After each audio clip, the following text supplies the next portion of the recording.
What's up, YouTube? This is my updated Ishizu Tearlaments deck profile. I took the locals today, got second place, tied for first during the last round against Rika Sun Avalon. Um, so yeah, I've done a few deck profiles for this deck, but this is slightly different to any of the other builds. If you saw my last one, I was playing Cash Tier. I cut that for today. I also cut down on a lot of the Bystials. Because I usually test online. Online, it's a lot of tier, so play a lot of Bystials to counter tier because Bystials make tier cry. But at my locals, like there are tier players, but there's not enough that you're going to be facing mostly tier. It's a lot of sprite, a lot of flunder, and then like random rogue crap as well. Not crap, that's cool, but stuff you wouldn't typically see if you play in like ranked online or something. Yeah, I've cut most of all but one of the Bystials from this list. Cut the Castillo stuff. Um, so it's a little bit like not traditional. I probably wouldn't play this list if, say, like YCS London that's coming out was next weekend. I probably wouldn't take this, but um, yeah, let's just show it off because it's a little bit not spicy but different enough. I mean, it's still let's get into the tiers. So you know, two Reinhardt, three of everything else. Like the ratios are pretty much the same. It's tier. We all know tier ratios by now. So 11 of those. And then the Ishizu stuff, we've got three of each of the shufflers, three Kelbeck, and then we actually bumped Guido up to two. Like I said, there's not enough tier at locals that you're gonna be worried about milling their stuff, and like I feel like I've got enough practice against the mirror that I'm not overly worried about milling their stuff, even if I do, and like you can kind of set it up like to not, to hurt them more than or benefit you more than you hurt yourself, rather. Um, like you don't want to see a Guido in hand, or you don't want to see multiple, certainly not. But yeah, two was enough. I feel like I wasn't milling it enough, so you could cut it, but and then we do play the Herald of Orange because we had so much fairies. I never saw this today, so I can't say if it was good or bad. Um, I mean, the Shizu cards are great. I feel like Tiragido's fine. We don't want to play three. Um, and then I played just the one Juris Worm. So the logic behind this was if I get Bystialed, which I do at my locals, everyone is playing Bystials regardless of what deck they're playing. So my logic was if I steal a Magnum Heart with a Dark, I can search this. That never came up, and I never saw this. Again, I can't say if it was good, but the theory was there. Thankfully, we didn't actually get Bystialed all that much today, which is probably why I did well. And then the spice, I suppose. Free King of the Swamp, one poly. These cards were the MVP today, honestly. Um, every single game, I saw either King of the Swamp or a poly. Every single game, my Kit Kalos got impermed or Vash or Valed or something, and I just went cool, activate poly, go off. So it didn't matter. But I played a card in the extra deck. You'll see it when I get. I mean, it's the Dark World Fusion. I mean, it's not a like I said, it's not a particularly spicy or new fancy play that people are doing. The Dark World Fusion, I summoned it twice, and once it got tributed off by the Rika, the one that tributes your stuff that feels relevant. I've never had Rika cards. That and the other time it got Dark Rulered. So it never mattered. But so that card was mid, but the King of the Swamp package was insane. It made like I said, it enabled me to keep playing when my kit got stopped, which is your kind of big choke point. It made summoning Roll Kalos and Kaleido easier because you're effectively playing like five copies of Rhino Heart that can be milled or multiple copies of kit and the fact they're just aquas as well. So like you can mill or send the King of the Swamp out of poly. I don't know what I'm explaining this place so much. They're good. I feel like even if I bump Bystials back up, I'd want to experiment with this package some more, just because it was so good today. And I played it online a bit last month, and it was always good then as well. I don't really know why I cut it, to be honest, but I think just watching other people's deck profiles and thinking, oh, they're not playing it, they must be right. But for me, I love that package. And then let's just get back on with it. So, free field spell, one terraforming. Again, the rest of this is fairly standard. I don't need to explain it. One infusion, two tactics. I was playing this in the main. I decided, as I've cut down on Bystials and Cash Tier, I'm just gonna play this in the main. It came up once. It was okay. Again, I feel like it was never dead, but I also never saw it when I would have wanted to, I suppose. But the theory is there. One scream.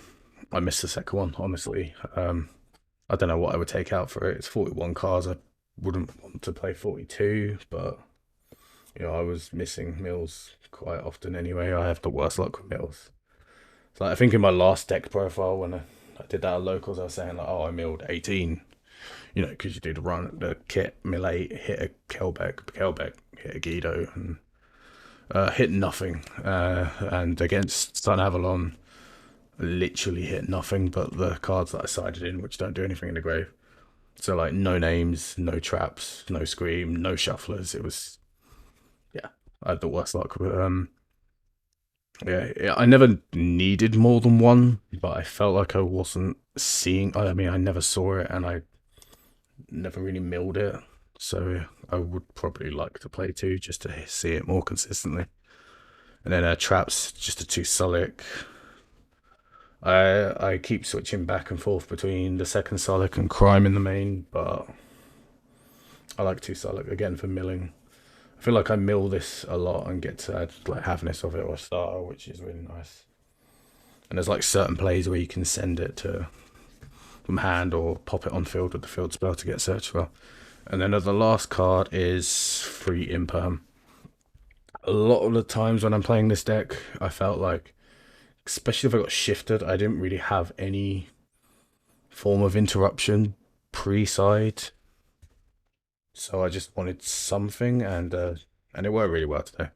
Like I said, the stuff that I took the Bystials out for, I took them out because at locals they kind of feel bricky if you're not playing against tier or some other deck that kind of struggles against them.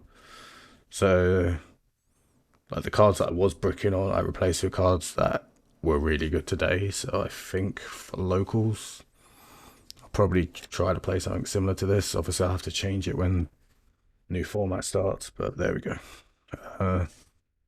Extra deck, kind of standard. I've made some changes to it. One Kit Kalos, Starlight, shiny. One Rolk, yeah, we got Starlight. One Kaleido Heart, Mud Dragon, Garua, standard, and then like I said, the one Rapper. Summoned it twice. It didn't do anything either time. I'd like to test with it before. I tested with a similar list, or not so much a similar list, but a list with they're called the King of the Swamps, just when the Dark World structure that came out online while I was in bed dying, not dying, but with a flu, whatever I had. And the graphic felt mid, but the King of the Swamp was really good, and the same today as well. And then a Lynx we're playing Dark. Get to that in a minute.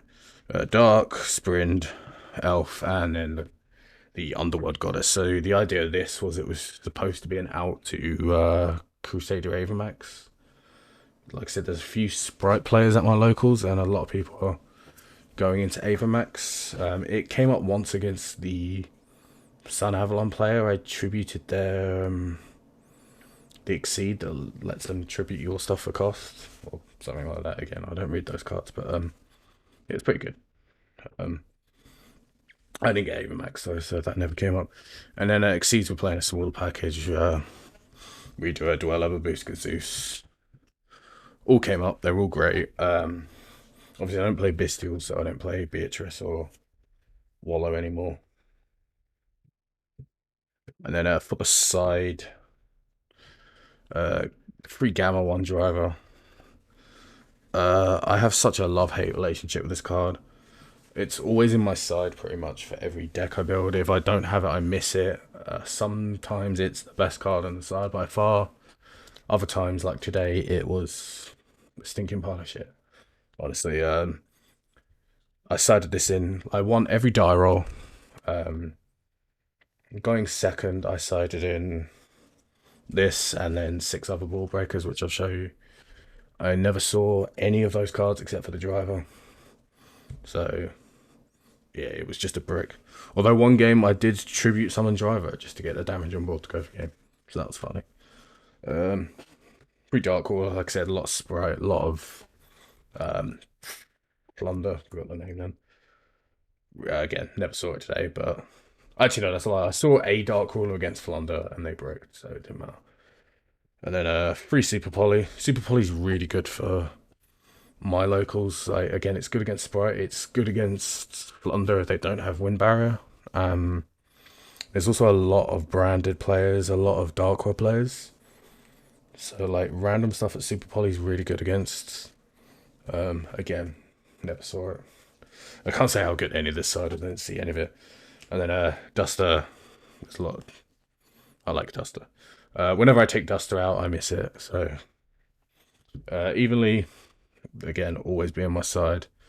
And then the one crime, which is for going first, but every time I sided, I went second, so I never sided it in. And yeah, that is the deck profile. I will like to do an updated Tearlaments once the new set comes out. I'm probably not going to get all the Tier stuff on pre-release because if you've seen pre-sale prices, you know, I have adult responsibilities and I want to move out with fiance, so I probably won't be picking up Tier for unless I get really lucky with trading or pulling. I'm probably not going to pick it up for a little while. But I'm certainly going to pick up the Tier element card to play in here. I have been testing Tier online and the deck's dumb, so if I ever pull that, I might do a profile of that. But yeah, that is the profile. If you've got this far, thank you for watching. Please like, subscribe, all the YouTube stuff. I've started streaming somewhat consistently on Twitch as well. If you're interested, it's typically on a Monday, except today, which is the day I'm filming this because I'm tired and would like to go to bed. But I'll probably be streaming at some point this week, and then after this week it'll be Monday around midnight UK time, which is when I get back from locals. So this week I'll probably do a stream Friday just because I'm off. So yeah, if you want to subscribe to me on Twitch, that'd be wonderful. If you'd rather me stream on YouTube instead, I've never done it before, but if that's something you want to see, then please let me know. If anyone watches this or gets this far, but yeah, either way, thank you for watching. Like, subscribe, YouTube things, and have a good day.